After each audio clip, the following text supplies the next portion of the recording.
बिस्मिल्लाहिर्रहमानिर्रहीम। अच्छा, हम लोगों ने स्टार्ट किया था डोनेशन इन काइंड।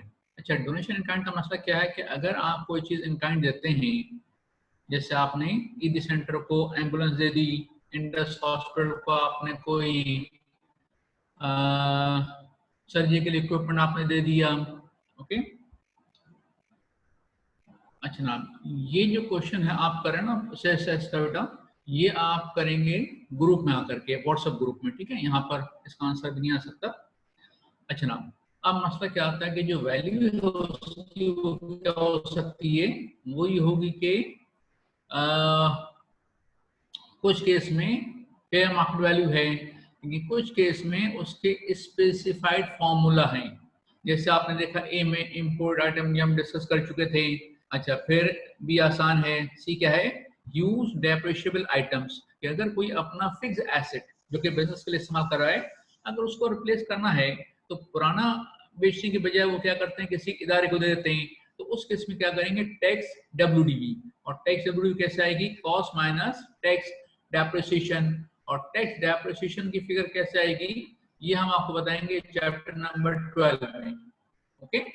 अच्छा ना, उसके बाद फिर अब ऐसी कोई गाड़ी क्या आप डोनेट कर सकते हैं, यस कर सकते हैं। अच्छा, व्हीकल अगर आप डोनेट करते हैं तो उसके जरा रूल्स लंबे चौड़े हैं। अच्छा, उसका शायद रीजन ये है कि आपको पता है कि ईदी सेंटर का जो एम्बुलेंस सेटअप है वो दुनिया में सबसे बड़ा है, ठीक है ना। इसी से आपका छिपा एम्बुलेंस सर्विस हो गया दूसरे, और ये ज्यादातर जो व्हीकल्स हैं ये लोगों ने डोनेट की हैं, ठीक है ना। तो डोनेशन में अच्छी खासी गाड़ियां दी जाती हैं। तो उस केस में क्या किया उन्होंने, देखिए ये रूल्स बनाए हैं, तो इसके 5 पैराग्राफ्स हैं। तो एक काम करें, अभी आप जरा 1, 2, 3 पढ़ लें, नंबर 4 को फिलहाल छोड़ दें आप। नंबर 1, नंबर 2, नंबर 3 आप जरा पढ़ लीजिए।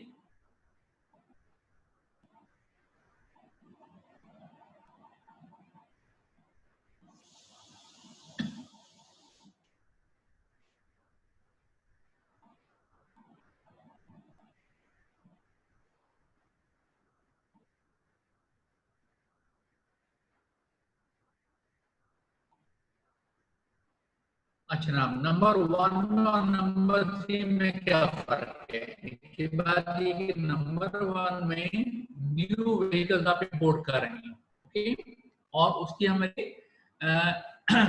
Actual value, cost, insurance, freight plus duties and charges, registration के हद तक, ओके। अच्छा, उसके बाद फिर जस्ट अ मिनट। अच्छा, आप लोगों को आवाज आ रही है,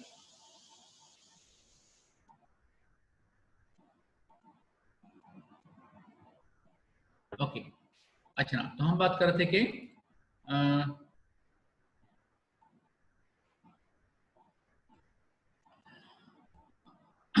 उसकी प्राइस प्लस उसका कस्टम ड्यूटी प्लस उसका अगर कोई सेल्स टैक्स है वो, प्लस उसके registration charges, clearing and forwarding, ये सब मिला करके जो भी वैल्यू आएगी वो हम ले लेंगे, ओके। अच्छा, उसके बाद फिर नंबर 3 में क्या किया उन्होंने, यूज व्हीकल अब इंपोर्ट कर रहे हैं। अच्छा ना, अब इस केस में जब यूज व्हीकल आप इंपोर्ट करेंगे तो उसमें जो आपकी अपनी इनवॉइस वैल्यू है उसकी जगह हम क्या लेंगे, जो वैल्यू कस्टम डिपार्टमेंट ने अडॉप्ट की है for the purpose of custom duty, वो हम लेंगे plus charges and duties, okay. अच्छा, उसके बाद नंबर 3 आपका है न्यू व्हीकल लोकली परचेज, आसान है, जो भी आपने प्राइस पे की है प्लस ड्यूटीज वगैरह, उसके रजिस्ट्रेशन के चार्जेस। और आपको पता है कि जब न्यू व्हीकल आप परचेज करते हैं तो जब फर्स्ट टाइम आप उसके रजिस्ट्रेशन कराते हैं तो उसके रजिस्ट्रेशन चार्जेस काफी ज्यादा होते हैं, उसको रजिस्टर कराने के चार्जेस काफी ज्यादा होते हैं, ओके। अच्छा, देखिए नंबर 1, नंबर 2, नंबर 3, इसमें अगर आप इसकी वैल्यू आपने देख ली। अच्छा, नंबर 4 जो है वो असल में नंबर 1, नंबर 2, नंबर 3 का सबसिक्वेंट ईयर है। तो बात यह है कि अगर आपने कोई व्हीकल इंपोर्ट की या आपने कोई न्यू व्हीकल परचेज की और आपने जिस साल परचेज किया इंपोर्ट की उसी साल आपने डोनेट कर दिया, तब तो पैरा 1, 2, 3 में से कोई एक एप्लीकेबल हो जाएगा। लेकिन क्या ऐसा हो सकता है कि आप कोई गाड़ी परचेज करें या इंपोर्ट करें और पहले आप उसे इस्तेमाल कर लें, कुछ साल इस्तेमाल करने के बाद आप उसको डोनेट करें, बिल्कुल हो सकता है। तो उसके लिए है पैरा नंबर 4, तो पैरा नंबर 4 क्या है, ये कोई सेपरेट आइटम नहीं है, 1 2 3 का सब्सिक्वेंट ईयर है। आप जरा नंबर 4 पढ़ लें।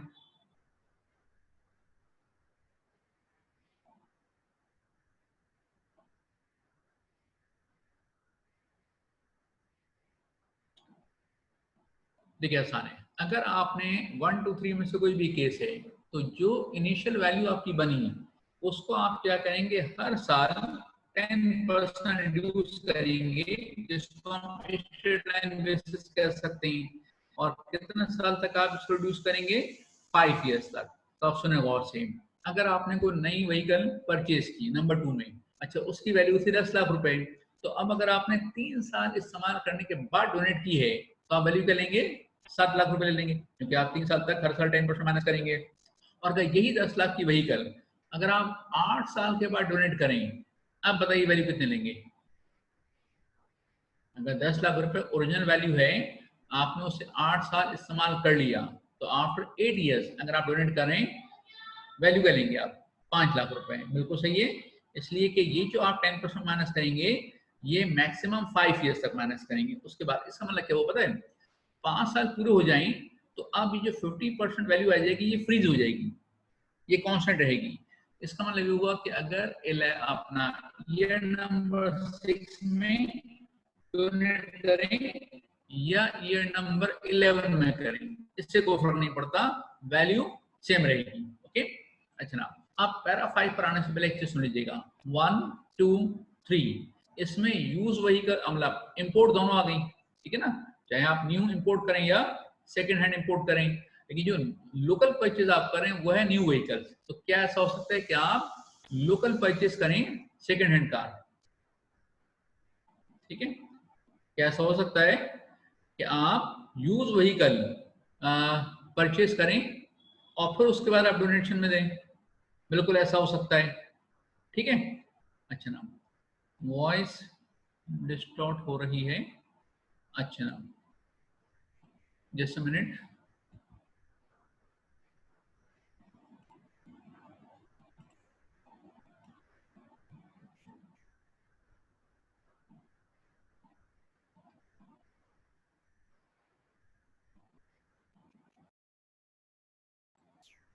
अच्छा ना, अब बताइए आवाज सही आ रही है।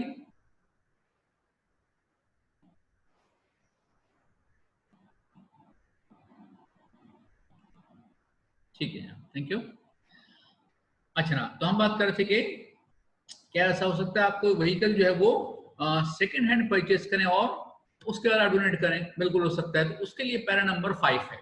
अच्छा, पैरा नंबर 5 थोड़ा सा टेक्निकल है, तो उसका पहले जरा एग्जांपल समझ लें, फिर हम इसके दोनों पैराग्राफ 1 बाय 1 आपके साथ शेयर कर लेंगे। सुने, एग्जांपल ये है कि अगर क्योंकि मैंने सेकेंड हैंड परचेज किए, इसका मतलब क्या हुआ कि हम जो परचेज करें उससे पहले कोई और उसका ओरिजिनल ओनर था पाकिस्तान में, ठीक है ना, तो हमने तो सेकेंड हैंड परचेज किए, लोकल परचेज किए।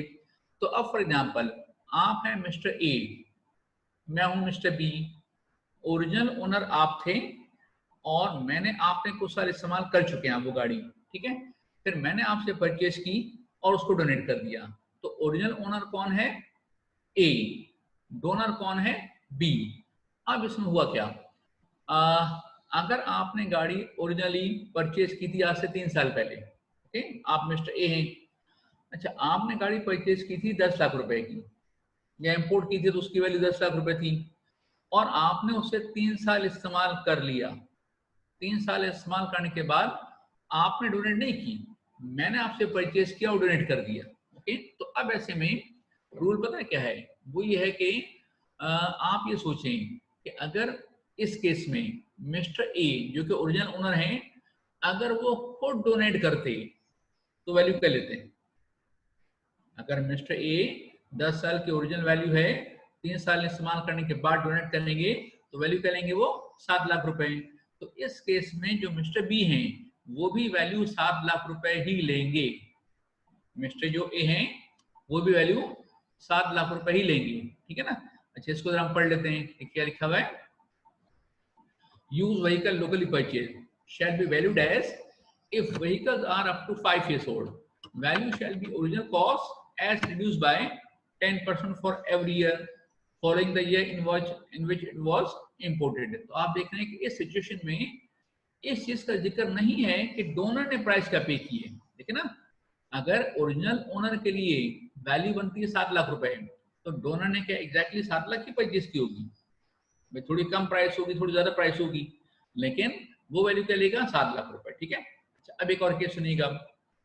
अगर आप हैं ओरिजिनल ओनर, राइट, अच्छा आप हैं मिस्टर ए, आपने वो गाड़ी जिसकी ओरिजिनल वैल्यू 10 लाख रुपए है, आपने परचेज की थी 8 साल पहले। ठीक है। तो फिर आप सोचिए कि अगर ओरिजिनल ओनर डोनेट करता, ठीक है ना, बी बीच में नहीं आता, तो वो वैल्यू क्या लेता? तो वो लेता कितना? 5 लाख रुपए। तो इस केस में भी हम 5 लाख रुपए लेंगे, लेकिन इस केस में एक और चीज कंसिडर की जाएगी, और वो है price paid by the donor and then whichever is higher.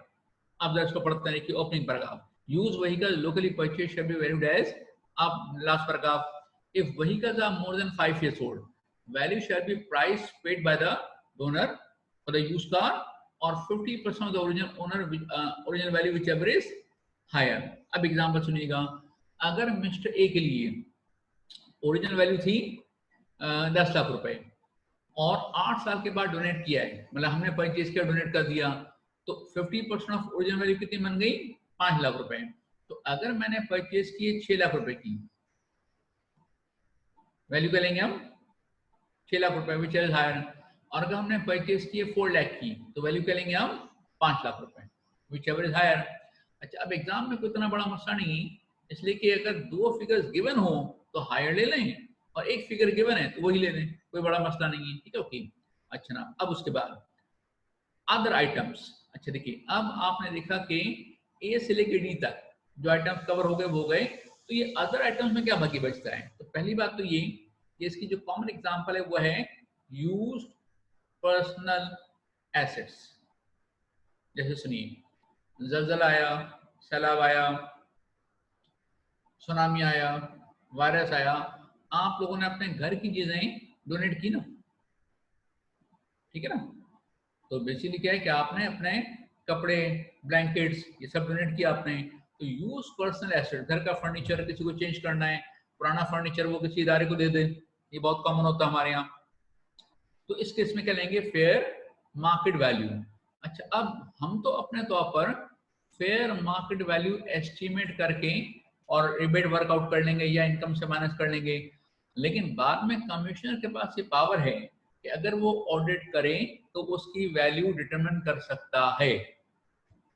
अगर कमिश्नर बाद में, हम तो रिटर्न फाइल कर देंगे, बाद में अगर कमिश्नर टैक्स ऑडिट करे तो उसका पावर है कि वो उसकी वैल्यू एस्टिमेट कर सकता है, और डेफिनेटली वो फिर लोअर साइड पर एस्टिमेट करते हैं ताकि आपका रिबेट कम और टैक्स लायबिलिटी बढ़े। ठीक है। अच्छा ना, अब आगे चलते हैं। देखिए, ये क्वेश्चन आया है, अच्छा एक काम कीजिएगा, ये क्वेश्चन आप हमारे वीडियो में देख लीजिएगा, यहाँ चूंकि टाइम वैसे भी कम है तो ये आपके साथ मैं शेयर नहीं कर रहा हूँ। ठीक है, ये आप जरा वीडियो में इसका हमने बहुत डिटेल में डिस्कस किया हुआ है, या वहां पे देख लीजिएगा ये क्वेश्चन का आंसर किस तरह से आ सकता है, या वहीं वीडियो में देख लीजिएगा। ठीक है, ओके। ये सारे क्वेश्चंस के रेफरेंसेस हैं, और वैसे भी हम आपको इंशाल्लाह ताला आईसी में के 5 पेपर्स उसके सॉल्यूशन प्रोवाइड करेंगे। अच्छा, अभी एक छोटा सा मसला और है जो आ चुका है एग्जाम में। ठीक है। अच्छा, ये मैं आपको एक छोटा सा एरिया करवा रहा हूँ। देखिए, आपको याद होगा कि अगर आपके पास डायरेक्ट डिडक्शन है, ठीक है ना, ज़कात की तरह माइनस कर सकते हैं, तो वहां पर भी 30% टैक्स इनकम की लिमिट है इंडिविजुअल के केस में। ओके। अच्छा, अब होता पता क्या है, मसला क्या है? अगर आपको रिबेट वर्कआउट करना है तो आप टैक्सेबल इनकम पहले वर्कआउट कर चुके हैं, उसका 30% वर्कआउट कर लो, एक्चुअल डोनेशन से चेक कर लो, विच एवर इज लोअर उस पर रिबेट वर्कआउट करो। लेकिन जहां पर डायरेक्ट डिडक्शन हो वहां मसला क्या आता है कि अभी तो आपने टैक्स इनकम वर्कआउट ही नहीं की, डोनेशन माइनस करोगे तो टैक्स इनकम की फिगर आएगी ना, तो वो कैसे वर्कआउट करेंगे अगर वो फिगर ज्यादा है तो? चलिए काम करते हैं, ये हम एग्जांपल आपको करवा रहे हैं, यहां तक तो आपके पास बुक में है। आप जरा एक काम करें, ये एग्जाम्पल जो हम आपको करवा रहे हैं इसको आपको कॉपी करना है, इसका आंसर मुझे बताना है, फिर आगे बढ़ेंगे, ठीक है। अच्छा सर, अभी तक एक्सेस नहीं गूगल ड्राइव का, ईमेल शेयर किया हुआ है, तो बड़ा काम करो, उसके लिए आप हरी साहब से कांटेक्ट कीजिएगा, तो उसको थोड़ा सा वो एक्सपीडाइट करवाएं, ठीक है। गूगल ड्राइव का जो एक्सेस है वो मेरे हाथ में नहीं है, ठीक है। ओके, अच्छा ना, एक काम करें, ये एग्जाम्पल जरा कॉपी करें। देखिए टोटल इनकम है 5.35 मिलियन, ठीक है ना। अच्छा, इसमें से हमें लेस करना है ज़कात, वो हमें तो लेस करनी करनी है। उसका दूंगा कि हमने डोनेशन दिया सेकंड शेड्यूल में, अच्छा ये बड़ी फिगर है, आपको खुद नजर आ रहा है कि 30% से ज्यादा है। तो अब होगा पता है क्या है कि आप ये यहाँ पर डोनेशन की फिगर माइनस करोगे 30% के रिस्ट्रिक्शन के साथ, तो फिर आपके पास फिगर आएगी टैक्सेबल इनकम की, ठीक है ना। अच्छा, ये आप अकाउंटिंग में या मैथमेटिक्स में कर चुके होंगे ना कि अगर जीपी की परसेंटेज है और कॉस्ट ऑफ सेल्स गिवन है तो वो परसेंटेज कैसे चेंज होती है, या कॉस्ट ऑफ सेल्स की परसेंटेज और जीपी की फिगर गिवन है तो वो परसेंटेज कैसे चेंज होती है, ये आप नाले कर चुके हैं, ठीक है। चलें काम करें, ये जरा कॉपी करें एग्जांपल, और मुझे यहाँ डोनेशन पर 2.3 मिलियन है एक्चुअल, लेकिन असल में आप डिडक्ट क्या करेंगे, 30% 30% की फिगर कौन सी होगी, ये मुझे जरा आप फिगर वर्कआउट करके बताइए। इसको कॉपी भी कर लें और मुझे जरा वर्कआउट करके बताइएगा। अच्छा देखिए, जो शॉर्ट पेपर्स हैं वो भी हमने चैप्टर, कुछ चैप्टर्स के गूगल ड्राइव पे डाल दिए, वर्ड डॉक्यूमेंट है वो, और बाकी हम आहिस्ता आहिस्ता डालते रहेंगे। अच्छा, वो हम ये करेंगे कि जैसे जैसे चैप्टर मुकम्मल होगा वैसे वैसे पास पेपर और सोल्यूशन हम अपलोड करेंगे, वो एडवांस में नहीं करेंगे।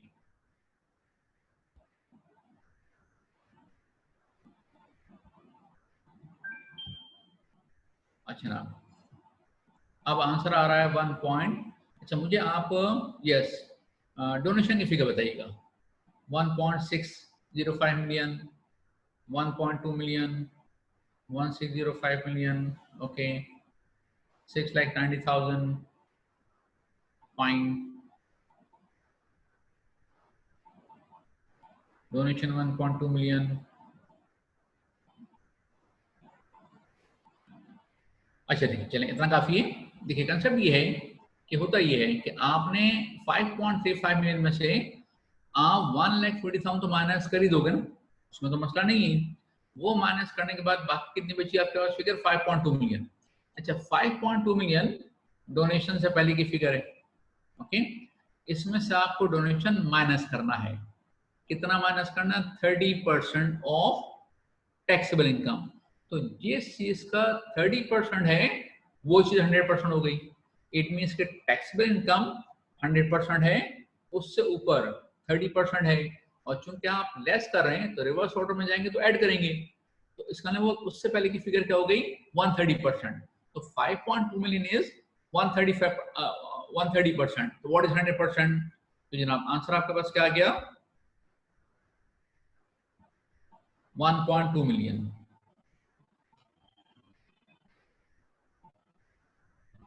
ठीक है ना। और टैक्स इनकम आपके पास आ गया 4 मिलियन, और आपको देख रहे हैं कि 4 मिलियन का 30% 1.2 मिलियन में जाता है, ठीक है। तो मैं इसको रिवाइज करता हूँ, डोनेशन पे लिमिट है ना, अच्छा लिमिट कितनी है, 30% ऑफ टैक्सेबल इनकम। तो अब आपको नहीं पता कि टैक्स इनकम कितनी है, क्योंकि आप डोनेशन की फिगर माइनस करोगे तो टैक्स इनकम फिगर आएगी। तो टैक्स इनकम 100% है, उससे पहले आपने डोनेशन माइनस किया है वो 30% है, और चूंकि आप डोनेशन माइनस कर रहे हैं और आप रिवर्स ऑर्डर में जा रहे हैं, नीचे से ऊपर जा रहे हैं, तो फिर इसमें ऐड कर लेंगे आप। तो इसका मतलब वो कि डोनेशन से पहले की जो फिगर है वो है 130%। फिर आसानी से वर्कआउट कर सकते हैं कि 5.2 मिलियन इज 130%, तो what is 100%, what is 30%। Okay, चलिए आप जरा कॉपी कर लें या आप क्लिक कर लें, हम आगे बढ़ते हैं।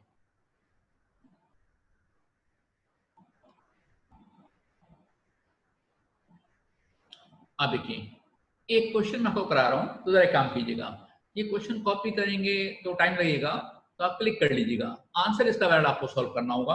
देखिए, मिस्टर ए, टैक्सेबल सैलरी है 4 मिलियन, इसमें हम आपको full time teacher allowance workout करके देंगे, ठीक है ना। ओके, अच्छा, उसका फिर टैक्सेबल अदर सोर्स है 1.02 मिलियन।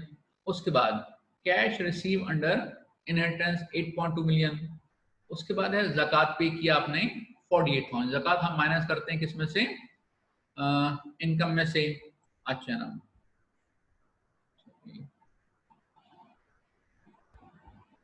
एक मिनट के लिए प्रीवियस स्लाइड दिखाएं।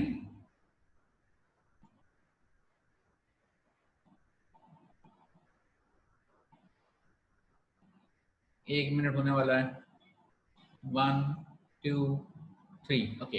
अच्छा, काम कीजिएगा, ये क्वेश्चन आप जरा कॉपी कर लें।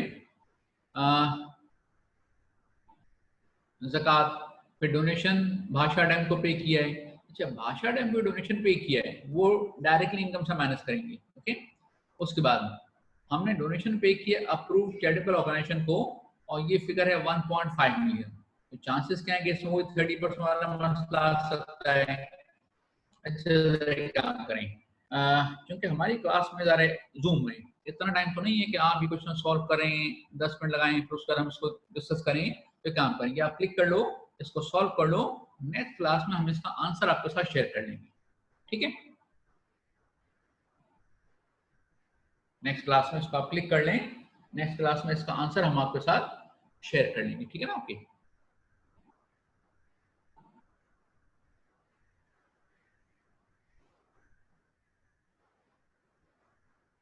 चलें, अब हम आप ये क्लिक कर चुके हैं, ये कॉपी करना आपका काम है, कल इसको हम चेक कर लेंगे। लेकिन मसला क्या आएगा कि अब मैं आगे बढ़ूंगा तो आंसर सामने आ जाएगा, तो आप तो देख लेंगे। तो जरा एक काम करें, आप सब लोग अपनी आंखें बंद करें। ठीक है, कोई देखेगा नहीं।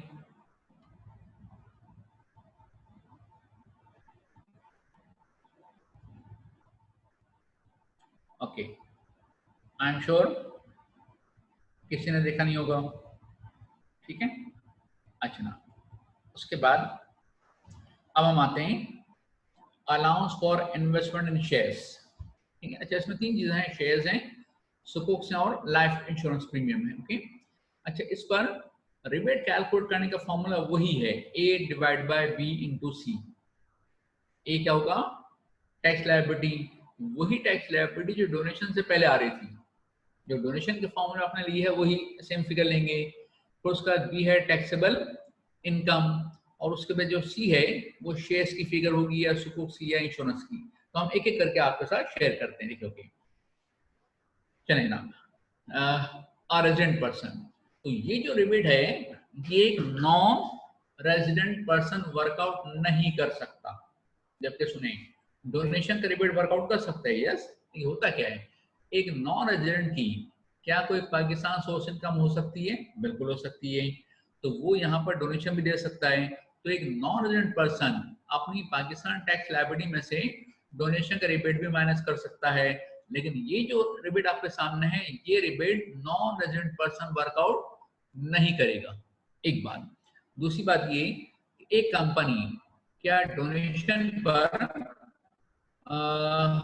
रिपीट वर्कआउट कर सकती है, बिल्कुल कर सकती है। लेकिन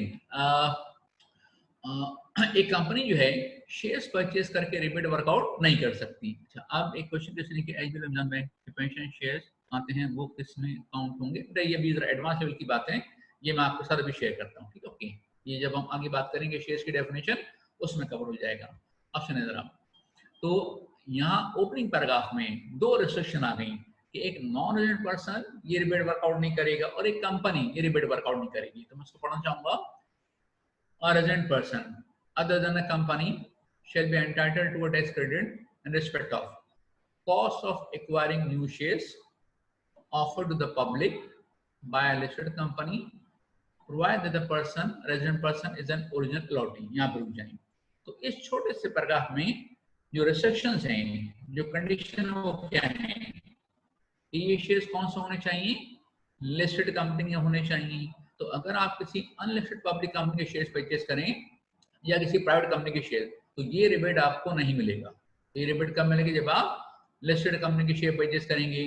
दूसरा, ये आप होंगे इसके ओरिजिनल अलॉटी। ठीक है, ओके। और ये न्यू शेयर्स होंगे। अच्छा, ओरिजिनल अलॉटी का मतलब क्या होता है कि आपने डायरेक्टली कंपनी से शेयर्स परचेज किए हों। अगर आपने किसी और शेयर होल्डर से शेयर्स परचेज किए हों तो इस पर रिबेट आप कैलकुलेट नहीं कर सकेंगे। ठीक है, अच्छा ना, तो बात यह है कि अगर इस छोटे से पैराग्राफ में 3 कंडीशन हैं बेसिकली। एक तो यह है कि जो शेयर्स आप परचेज करेंगे वो गई लिस्टेड कंपनी के शेयर्स। अगर अनलिस्टेड पब्लिक कंपनी के शेयर परचेज करते हैं, प्राइवेट कंपनी के शेयर परचेज करते हैं, तो ये रिबेट आपको नहीं मिलेगा।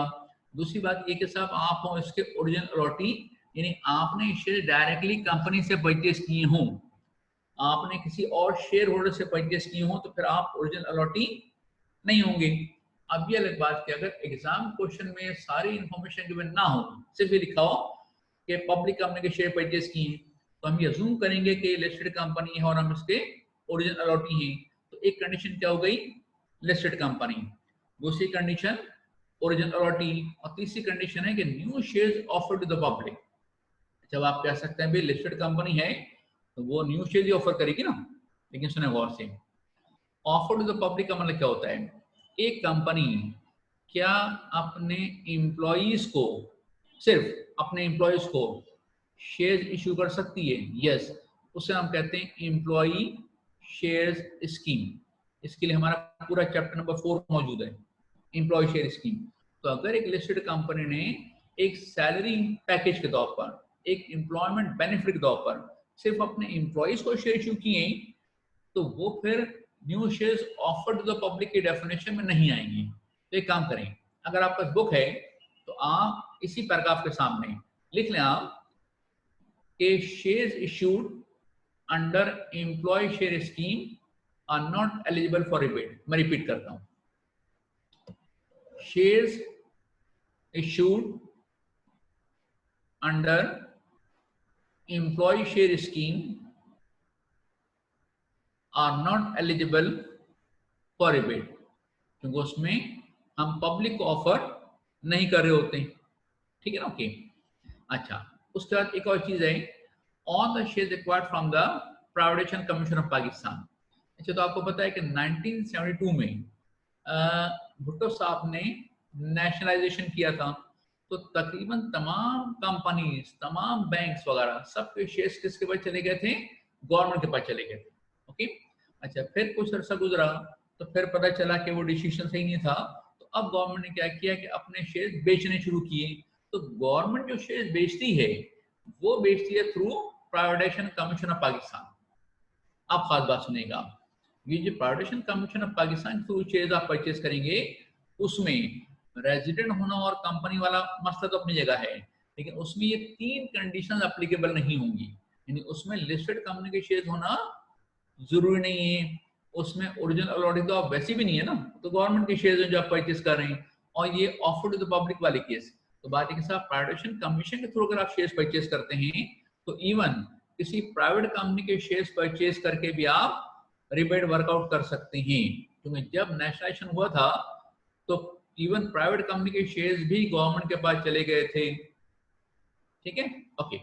अच्छा, उसके बाद शेयर्स के बाद अब अच्छा एक और चीज सुनिएगा, ये जरा हम सुकूक से पहले देखते हैं जरा, ये नोट आपके पास है, नोट नंबर 1 कि शेयर्स की डेफिनेशन क्या होती है। तो सुने जरा, definition of share includes mudaraba certificates. तो लिस्टेड कंपनी के शेयर्स हों या मुदारबा सर्टिफिकेट्स हों, तो मुदारबा ऑर्डिनेंस अलग है, कुछ बिजनेस एंटिटीज मुदारबा ऑर्डिनेंस में रजिस्टर होती हैं। ओके, तो उनके अच्छा ये भी लिस्टेड होती हैं मुदारबा भी।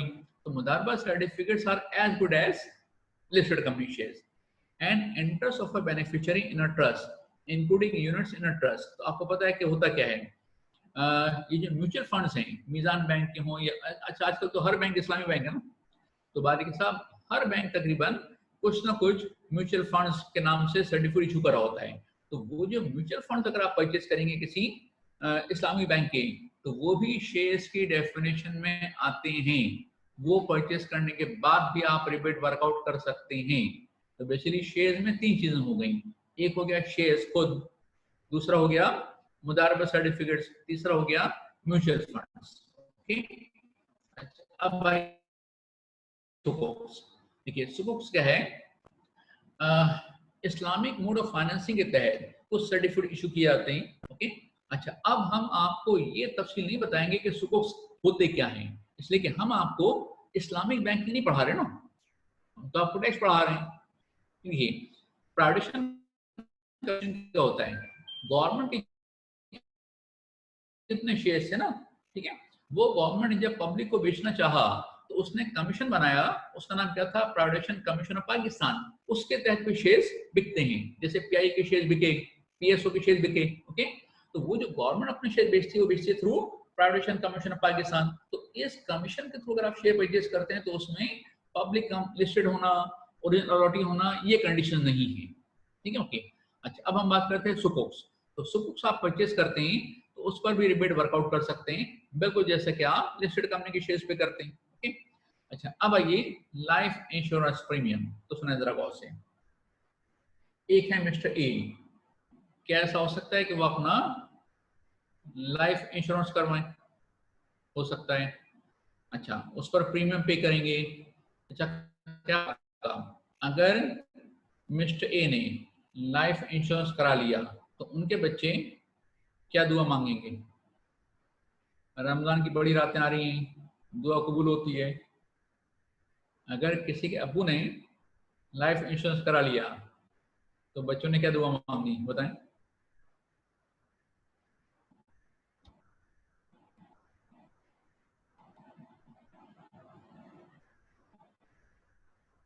अच्छा ना, किसी ने सिर्फ निशान बनाया, जिसका मतलब कुछ भी हो सकता है, पैसे जल्दी मिल जाएं। ओके देखिए बात ये के साथ दुआ जो है वो हमेशा अच्छे अल्फाज मांगनी चाहिए।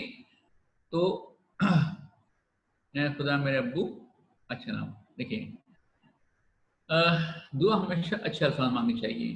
तो दुआ ये मांग सकता है उनका बच्चे कि या अल्लाह, अब्बू ने जिस मकसद के लिए इंश्योरेंस कराया है उस मकसद में उन्हें कामयाबी अता फरमा जल्द से जल्द, ठीक है। अच्छा नाम, अब हमें देखते हैं कि साहब जो लाइफ इंश्योरेंस के जो प्रीमियम पे किया जाता है, क्या उस पर रिबेट वर्कआउट कर सकते हैं? यस। अब जरा मैं पैराग्राफ पढ़ना चाहूंगा, ठीक है। देखिए life insurance premium paid on a policy to a life insurance company registered the insurance, तो वो तो होती रजिस्टर्ड है। अच्छा कंडीशन क्या, provided the resident person is deriving salary income और इनकम फ्रॉम बिजनेस। ये एक एडिशनल कंडीशन आ गई कि अब जो मिस्टर ए हैं, अगर उन्होंने लाइफ इंश्योरेंस करवाया है और वो उस प्रीमियम पे रिबेट वर्कआउट करना चाहते हैं तो सैलरी इनकम होना लाजमी है, उसके साथ कोई और इनकम भी हो सकती है। सैलरीड केस होना लाजमी नहीं है। सैलरी इनकम होने में और सैलरीड केस में फर्क है ना। या आपकी सैलरी इनकम है लेकिन कम है तो आप नॉन सैलरीड केस हो गए, लेकिन सैलरी इनकम तो है ना। या फिर बिजनेस इनकम हो और उसके साथ साथ कोर इनकम हो। लेकिन फर्स्ट करें, अगर मिस्टर ए के पास सिर्फ और सिर्फ कैपिटल गेन है और कोई इनकम ही नहीं है तो वो इंश्योरेंस प्रीमियम का रिबेट वर्कआउट नहीं कर सकते। हाँ शेयर्स का रिबेट वर्कआउट कर सकते हैं, सुकोक्स का रिबेट वर्कआउट कर सकते हैं। लेकिन लाइफ इंश्योरेंस के लिए क्या चीज जरूरी है कि वो सैलरी इनकम हो या फिर बिजनेस इनकम, दोनों में से कोई एक इनकम होना लाजमी है, साथ में और कोई इनकम हो सकती है। अच्छी इनकम कम हो ज्यादा उससे फर्क नहीं पड़ता, ठीक है। अच्छा उसके बाद अब आगे चलते हैं। देखिए इफ अ पर्सन, कि किसी पर्सन ने शेयर भी परचेज किए, सुकुस भी परचेज किया और लाइफ इंश्योरेंस का प्रीमियम पे किया, तो बात क्या आप देख रहे हैं कि यहाँ पर सुकुक का जो पैराग्राफ है सेकंड लास्ट पैराग्राफ उसके आगे लिखा हुआ है और, इसलिए कि इन तीनों में से कोई एक रिबेट आप वर्कआउट कर सकते हैं। और डेफिनेटली चूंकि चॉइस आपको दी है कि किसका रिबेट वर्कआउट करें, तो आपने किसका रिबेट वर्कआउट करना है, जो हायर फिगर है। तो मिसाल के तौर पर अगर लाइफ इंश्योरेंस का आपने प्रीमियम पे किया है वो है 6 लाख रुपए, शेयर्स परचेज किए 5 लाख रुपए के, तो दोनों में से किसका रिबेट वर्कआउट करेंगे? लाइफ इंश्योरेंस का रिबेट वर्कआउट करेंगे, ठीक है। तो अगर किसी ने लाइफ इंश्योरेंस करवाया और उसने इंश्योरेंस कंपनी को प्रीमियम पे करता है ना वो, तो इस साल जितना प्रीमियम पे किया उस पर रिबेट वर्कआउट करना है। अच्छा फॉर्मूला क्या होगा, ए divide by B into C. ए है टैक्स लाइबिलिटी, बी है टैक्स इनकम और सी है कॉस्ट ऑफ शेयर होगी या फिर लाइफ इंश्योरेंस प्रीमियम होगा। अच्छा उसके बाद फिर आप एक और नोट है, अच्छा वो क्या है, टेस्ट क्रेडिट कैलकुलेट करना आपको एवरेज। अच्छा आपको याद है ना, डोनेशन पर लिमिट क्या थी, एक्चुअल अमाउंट ऑफ डोनेशन या फिर 30% of taxable income, which ever is lower. बिल्कुल से यहाँ पर भी तीन चीजें हैं, उनमें से जो लोअर होगा वो आपका होगा, वो आप फॉर्मूले में फिट करोगे।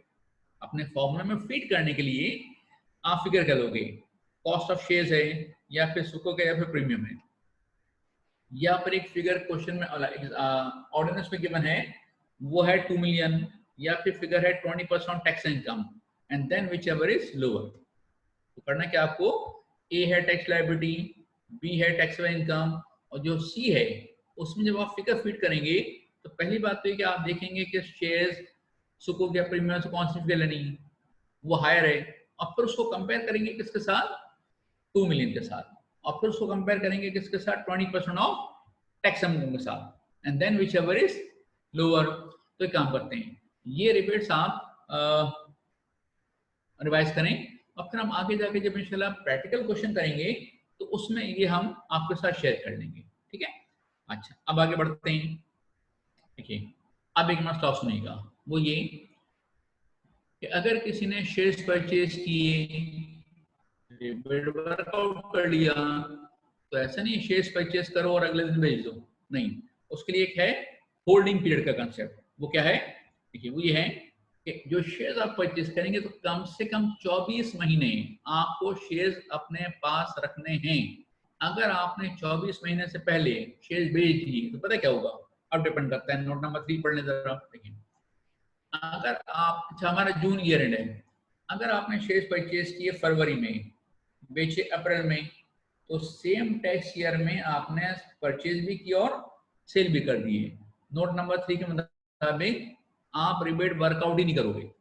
लेकिन अगर हुआ ये कि आपने फरवरी में परचेज किए और आपने बेचे दिसंबर में, तो जून में तो आपका ईयर चेंज हो गया। ओके, तो अब इसमें क्या होगा, ईयर 1 में आप रिबेट वर्कआउट कर लें, कोई मसला नहीं है, लेकिन जो आपने रिबेट वर्कआउट किया है वो आप ईयर 2 में जाके रिवर्स कर दोगे। वो आप क्या करोगे, उसको आप रिवर्स कर दोगे, ठीक है। ओके, या रिवर्सल क्या होगा, जिस पॉइंट पर आप रिबेट कैलकुलेट करके माइनस करते हैं एग्जैक्टली उसी पॉइंट पर आप रिबेट को ऐड कर देंगे, रिवर्स हो जाएगा, ठीक है। अच्छा ना, दूसरा क्वेश्चन सुनिएगा, आपने शेयर परचेज किए 1 लाख, रिबेट वर्कआउट कर लिया आपने, लेकिन क्या सोच सकता है कि आप पूरे शेयर बेच दें, जरूरी नहीं ना, तो हो सकता है कि आपने 40,000 शेयर बेचे हों, तो जो आपने रिबेट वर्कआउट किया था उसका सिर्फ 40% रिबेट रिवर्स करेंगे, 100% रिबेट रिवर्स नहीं होगा। अच्छा, उसके बाद फिर अब एक और चीज है, ये हो गया tax credit in respect of shares. दूसरा अब है सरेंडर ऑफ इंश्योरेंस पॉलिसी। इसमें जरा एक बार गौर से सुनिएगा, एक होता है मेच्योरिटी ऑफ इंश्योरेंस पॉलिसी, एक होता है सरेंडर ऑफ इंश्योरेंस पॉलिसी, तो उनमें फर्क है। देखिए मेच्योरिटी क्या है, मिस्टर ए ने लाइफ इंश्योरेंस पॉलिसी परचेज की और परचेज करने के कुछ महीनों के बाद अल्लाह ताला ने बच्चों की दुआ कबूल कर ली, तो वो पॉलिसी मेच्योर हुई, ठीक है ना, सरेंडर नहीं की।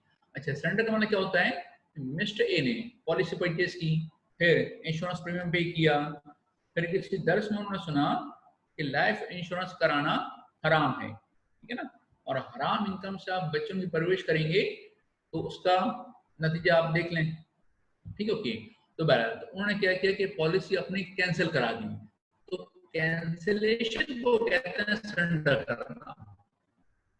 अच्छा, अब उन्होंने क्या किया, अगर 2 साल के अंदर आपने सरेंडर कर दिया है इंश्योरेंस पॉलिसी को, तो जो रिबेट आपने वर्कआउट किया था उसको आपको रिवर्स करना होगा डेफिनेटली, ठीक है ना। अच्छा, अब अगर आप ये पैराग्राफ पढ़ते हैं तो शेयर्स में रिवर्सल और इंश्योरेंस पॉलिसी के रिवर्सल में एक फर्क है। फर्क पता है क्या है, शेयर्स का रिवर्सल ये है कि जिस साल शेयर बेच रहे हैं उस साल रिवर्सल होगा, यानी कि ईयर 2 में।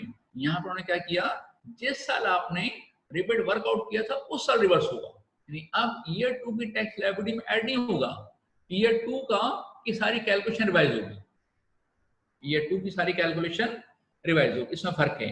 तो जरा एक काम करें, ये जो फर्क है इसको मैं एक चार्ट की सूरत में आपके सामने बता करके आप उसे क्लिक कर लीजिएगा और फिर हम उसको क्लास पॉइंट करेंगे, क्योंकि नमाज का टाइम जो हो रहा है। देखिए, डिस्पोजल ऑफ शेयर्स, सुकोक्स और सरेंडर ऑफ इंश्योरेंस पॉलिसी, इसमें क्या फर्क है। देखिए, अगर शेयर्स 24 मंथ्स के अंदर डिस्पोज ऑफ कर दिए, सुकुक डिस्पोज ऑफ किए और सरेंडर किया इंश्योरेंस पॉलिसी को, तो फर्क क्या होगा? देखिए फर्क ये होगा कि शेयर्स को डिस्पोजल करने में आपको शेयर्स रिवर्स करना है कब? जिस साल डिस्पोज ऑफ किया, यानी कि ईयर नंबर 2। अच्छा, सुकोस के केस में रिवर्सल का कोई प्रोविजन नहीं है, ओके। और यहाँ हम रिवर्सल किस केस में करेंगे? जिस साल में हमने रिबेट कैलकुलेट किया था, यानी ईयर 2 में उसका कोई एडजस्टमेंट नहीं होगा, ईयर 1 की सारी कैलकुलेशन रिवाइज होगी, जिसको हम कहते हैं revision of return, revision of assessment, okay. चलें, ये आप इसको कॉपी कर लें। तो इंशाल्लाह हम शेयर्स का रिबेट हमने मुकम्मल कर लिया, तो नेक्स्ट क्लास में कोई और रिबेट की बात करेंगे, वो इंशाल्लाह कल होगी।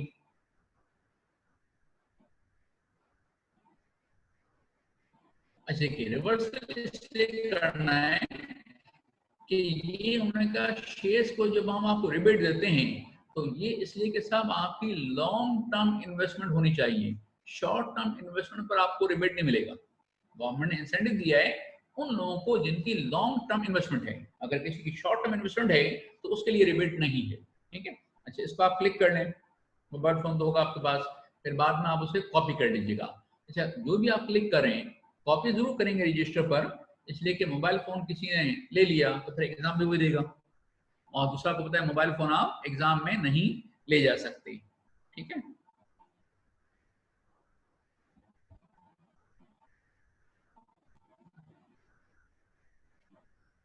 अच्छा बेटा, आपके टाइम कम है तो इसलिए यहाँ क्लास एंड करें, फिर आपको कोई भी क्वेश्चन करना हो आप लोग व्हाट्सएप ग्रुप में कर सकते हैं, ठीक है। अल्लाह हाफिज।